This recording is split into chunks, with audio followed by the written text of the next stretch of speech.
with thanksgiving and his courts with praise. Give thanks to him and praise his name. Psalm 100, verse 4.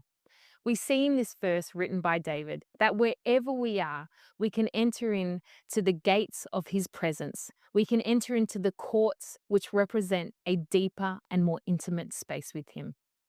But sometimes it feels like this verse might be asking us the impossible. Are we really meant to live a life full of gratitude and thankfulness to God at all times? I remember my first time becoming a mum.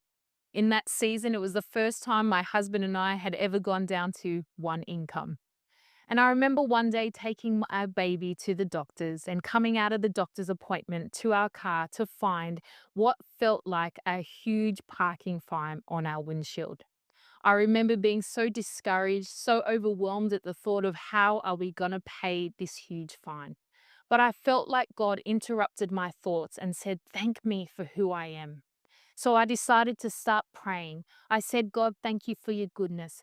Thank you for your faithfulness. Thank you for your character." And how quickly what felt like a huge parking fine felt so insignificant compared to the greatness of my God. Today, you might be having a bad day, or you might be in a season right now of discouragement. Can I encourage you? You always have something to be thankful for, something that stands the test of time.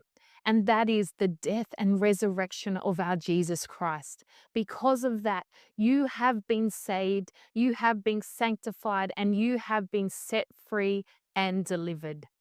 There is always something that we can praise our God for. So, can I encourage you this morning as you start your day, enter into his gates with thankfulness and enter into his courts with praise? God bless.